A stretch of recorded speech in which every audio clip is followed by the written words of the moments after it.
तो जय हिंद, नमस्कार दोस्तों। कैसे हो? एकदम स्वस्थ होंगे और मस्त होंगे आप बड़े तरीके से। और उम्मीद है आप सभी लोगों के फिजिकल चालू हो गए होंगे। मैं बात कर रहा हूँ सीआईएसएफ ट्रेडमैन के फिजिकल के बारे में, जो आपने मार्च के महीने में 2025 में फॉर्म अप्लाई किए थे कुक के लिए। आप सभी को पता है इससे पहले फिजिकल होगा या फिर आपने दे दिया होगा या फिर आपका जो है कि फिजिकल कंप्लीट हो गया और किनका अभी फिजिकल बचा हुआ है। तो ये सारी चीज़ें आप जरूर जान लें। कितने नंबर का क्या आपका फिजिकल रहता है, इसमें सिलेक्शन प्रोसेस क्या रहती है, इसका सिलेबस क्या रहता है, सारी चीज़ें जानेंगे। और स्किल टेस्ट, ट्रेड टेस्ट में क्या पूछा जाएगा, क्या होगा, सारी चीज़ें अपन जानेंगे एक ही वीडियो में। ठीक है, तो वीडियो के लास्ट तक आप जरूर बनिएगा। और अगर चैनल पर नए हो तो आप जरूर चैनल को सब्सक्राइब कर लिएगा। ठीक है, चलिए अपन बात करते हैं सीआईएसएफ ट्रेडमैन भर्ती के बारे में और उसके फिजिकल प्रक्रिया के बारे में, एग्जाम प्रक्रिया के बारे में और उसका ट्रेड टेस्ट प्रक्रिया के बारे में। चलिए बात करते हैं। ठीक, सबसे पहले अपन बात करेंगे। सबसे पहले आप सभी लोगों को पता है, आपने भी अगर सीआईएसएफ का फॉर्म भरा था ट्रेडमैन में कुक के पदों पर, तो आप तो फिजिकल बड़े तरह से चालू हो गए थे। वैसे तो 12 तारीख से हो गए थे, ये ड्राइवरों की पदों के लिए है। ड्राइवर के 12 तारीख से हो गए थे। और कुक ने, जिन जिन ने फार्म भरा था कुक के लिए, क्योंकि कुक के लिए सबसे ज्यादा वैकेंसी थी, लड़के लोगों के पास लाइसेंस नहीं था, इसलिए लड़के लोगों ने जो है कि ड्राइवर की वैकेंसी के लिए फार्म अप्लाई नहीं किया था। तो किसके लिए? कुक के लिए। तो कुक के लिए आपका जो जब फिजिकल चालू था वो 26 सितंबर था।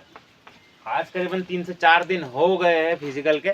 आज चल रहा है। बहुत सारे भाई लोग बाहर निकल रहे किसी कारणवश, मैं आपको बताऊंगा। बहुत सारे भाई लोग पास हो रहे हैं, लेकिन उसके बाद उनका दिमाग काम नहीं कर रहा, अब मैं क्या करूं क्या, क्योंकि फिजिकल तो हर कोई क्वालिफाई कर लेता है और करते भी बहुत सारे भाई लोग। उसके बाद उनको सोच समझ नहीं पड़ती, हर किसी के बहकाव में आ जाते हैं। कौन से बुक लेनी चाहिए, क्या पढ़ना चाहिए, कितने नंबर का हमारा एग्जाम रहेगा, क्या टारगेट हमारा होना चाहिए, कितने नंबर हमारे 100 में से होने चाहिए, क्या फिजिकल के भी नंबर जुड़ते हैं। सारी चीज़ें अपन जानेंगे सिर्फ एक ही वीडियो में। ठीक है, चलिए अपन स्टार्ट करो। सबसे पहले बात सिलेक्शन प्रोसेस की अगर अपन बात करें तो फर्स्ट जो पास है आपका वो है आपका फिजिकल।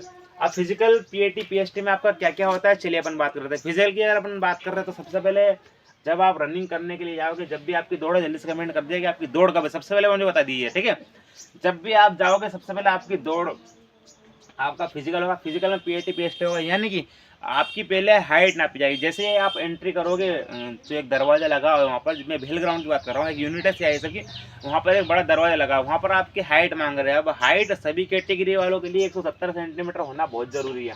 कितनी? 170 सेंटीमीटर होना बहुत जरूरी है सारी कैटेगरियों के लिए। लेकिन हाँ, एक कैटेगरी वालों को छूट मिली है। कौन सी छूट मिली है, चलिए बताता हूँ। एसटी कैटेगरी वालों को छूट मिली है सिर्फ 1 सेंटीमीटर की। कितने? 1 सेंटीमीटर सिर्फ उनको छूट मिली है एसटी कैटेगरी होगा। कि ओबीसी जनरल यूआर कितनी भी कैटेगरी हो उनको छूट नहीं मिली है, सिर्फ एसटी वालों की थोड़ी सी छूट मिली है, एससी वालों की नहीं मिली यार इस भाई। ठीक है, तो चलिए उसके बाद क्या होता है, जब आप ग्राउंड में जाओगे तो आपको थोड़ी बहुत देर बिठा दिया जाएगा या फिर आपके पैरों में चिप बांध के। वो चिप एक डिजिटल चिप रहती है। अगर आप राउंड मारते हो, 4 राउंड मारते हो बड़े तरह से, 400 के, तो आपको 1600 मीटर दौड़ना पड़ता है। आपके पैरों में चिप बांधेंगे डिजिटल। अगर आप पूरा राउंड दौड़ोगे या फिर आप जब तक उस डिजिटल जो फिनिशिंग पॉइंट है वहाँ पर आपका पैर नहीं रखा है, जब तक आपकी जो रनिंग है वो जो है कि क्वालिफाई नहीं मानी जाएगी। तो आपको थोड़ा ध्यान रखना, चिप बांधने के बाद आपको 1600 मीटर दौड़ाया जाएगा। कितने लड़कों का बेच बन रहा है, एक ही वीडियो में सारी चीज़ें बता दूंगा आपको। ठीक है, तो लड़कों का बेच की अगर अपन बात करें तो लड़कों का बेच आपका 100 लड़कों का बन रहा है। 100 लड़कों का आपका बेच बन रहा है, जिसमें से कम 40 से 45 बंदे आ रहे हैं। वो टाइमिंग दे रहे हैं, कितनी टाइम दे रहे हैं आपको? कम से कम 6 मिनट, 6.5 मिनट मिल रहे हैं वहाँ पर। आपको 6.5 मिनट मिलना है। अगर 6.5 मिनट में भी 40 बंदे आ जाते हैं तो पकड़ लेते हैं। अगर आप 6.5 मिनट में 40 बंदों के बीच में नहीं आए तो हद है आपकी ज़िंदगी।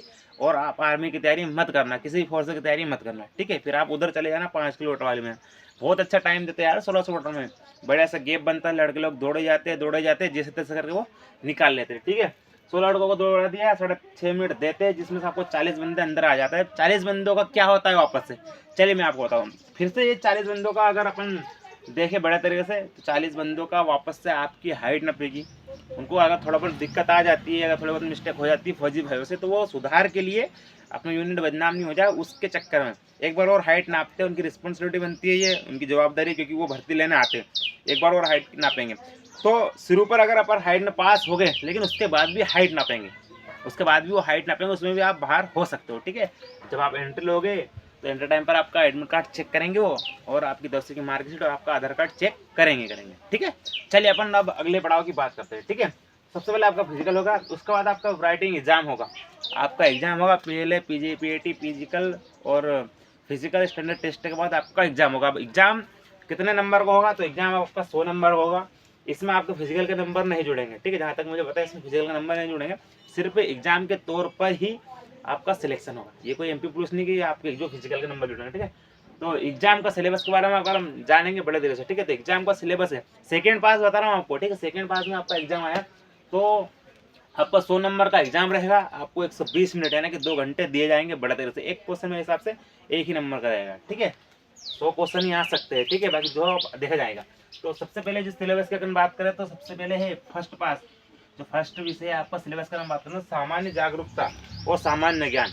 सामान्य जागरूकता और सामान्य ज्ञान में से आपको 25 क्वेश्चन पूछेंगे बड़ा तरीके से, ठीक है। 25 क्वेश्चन मेरे हिसाब से 25 नंबर का पूछेंगे। उसके बाद सेकेंड विषय की अगर हम बात करते हैं तो प्रारंभिक गणित का ज्ञान होना चाहिए आपको।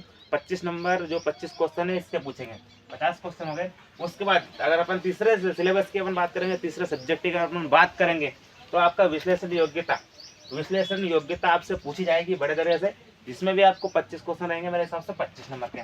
उसके बाद हिंदी अंग्रेजी का ज्ञान होना आपको बहुत जरूरी है भाइयों, थोड़ा बहुत हिंदी अंग्रेजी के बारे में कुछ व्याकरण वगैरह पूछेंगे। तो इसमें भी आपका जो है कि प्रारंभिक ज्ञान आपको 25 क्वेश्चन दिए जाएंगे, ठीक है। तो ये हो गए आपके 100 नंबर। कुल 100 नंबर का आपका एग्जाम रहेगा। अब एग्जाम रहेगा बड़े तरीके से 100 नंबर का एग्जाम रहेगा, 2 घंटा आपको मिलेगी, 120 मिनट आपको मिलने वाली है। चलिए आप बड़े तरीके से थर्ड पास की अगर अपन बात करते हैं, अब ये तो एग्जाम होगा। एग्जाम में कौन सी बुक लानी है मैंने एक वीडियो बना दी है इंस्टाग्राम पर, आप जाकर देखिएगा। बुक के बारे में 2-3 बुक के बारे में मैंने बताया है, आप पढ़ाई कर सकते हो और अपना बेस्ट दे सकते हो, ठीक है। थर्ड पास की अगर अपन बात करते हैं, स्किल टेस्ट होगा, ट्रेड टेस्ट होगा। जो एग्जाम में पास होंगे उन्हीं को भैया स्किल टेस्ट या ट्रेड टेस्ट के लिए बुलाएंगे। ट्रेड टेस्ट का मतलब अगर आपने ड्राइवर से फार्म भरा था तो आपको गाड़ी वगैरह चलवा कर दिखा सकते हैं, लाइसेंस होना आपके पास बहुत जरूरी है, ठीक है। उसके बाद जिन्होंने कुक से फार्म भरा था, कुक से अगर आपने फार्म भरा था तो आपका ट्रेड टेस्ट में क्या क्या होगा सबसे पहले बात करेंगे। आपको खाना बनवा सकते हैं, आपको डिश के बारे में पूछ सकते हैं, आपको मसालों के बारे में पूछ सकते हैं, आप पर सब्जी भाजियाँ कटवा सकते हैं, आप पर जो आटा रहता है वो गुंदवा सकते हैं। तो किचन का सारा काम आपको यार थोड़ा बहुत तो होना चाहिए, वैसे लड़कों को थोड़ा बहुत तो रहता ही है, ठीक है। जैसे तैसे करके सीख जाते हैं, तिरछी निगाह से देखते हैं, घर में जो भी भोजन बनाते हैं उनको मम्मी वगैरह से पूछ ही लेते हैं, ठीक है। तो आपको प्याज कटवा सकते हैं, डिश के बारे में पूछ सकते हैं, मसालों के बारे में पूछ सकते हैं, आपसे बहुत सारी चीज़ें आपसे पूछ सकते हैं कुक में, ठीक है। अगर आपने ट्रेड टेस्ट पास कर लिया तो फिर आपका नंबर आता है डॉक्यूमेंट के ऊपर। तो डॉक्यूमेंट में बहुत सारे भाई लोग एग्जाम पास करने के बाद, ट्रेड टेस्ट पास करने के बाद भी रह जाते हैं। क्यों रह जाते हैं? क्योंकि भैया डॉक्यूमेंट में बहुत सारी दिक्कतें आती रहती है, बहुत सारे भाई लोग अपडेट नहीं कराते, OTP नहीं आता है, बहुत सारे भाइयों का फिंगरप्रिंट नहीं आता है, बहुत सारे भाइयों का जो है कि स्पेलिंग मिस्टेक निकलती है, और जो है कि थोड़ा बहुत पापा के नाम में, अपने नाम में, फिर डेट ऑफ बर्थ में थोड़ा बहुत मिस्टेक निकलती है। तो इनको आपको सही कराना है बड़े जैसे डॉक्यूमेंट वेरिफिकेशन में।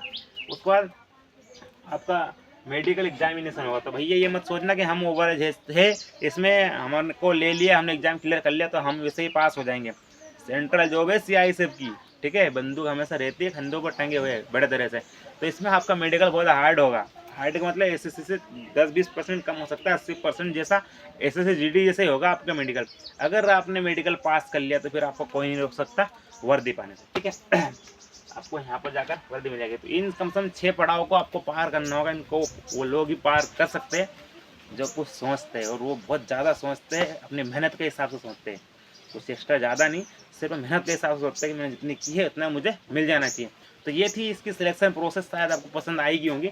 मैंने आपको सारी चीज़ें इसमें बता दी है। तो जल्दी से जाइए, चैनल को सब्सक्राइब कीजिए, कमेंट कीजिए, और आपका फिजिकल कब है जल्दी से बताइए। जय हिंद।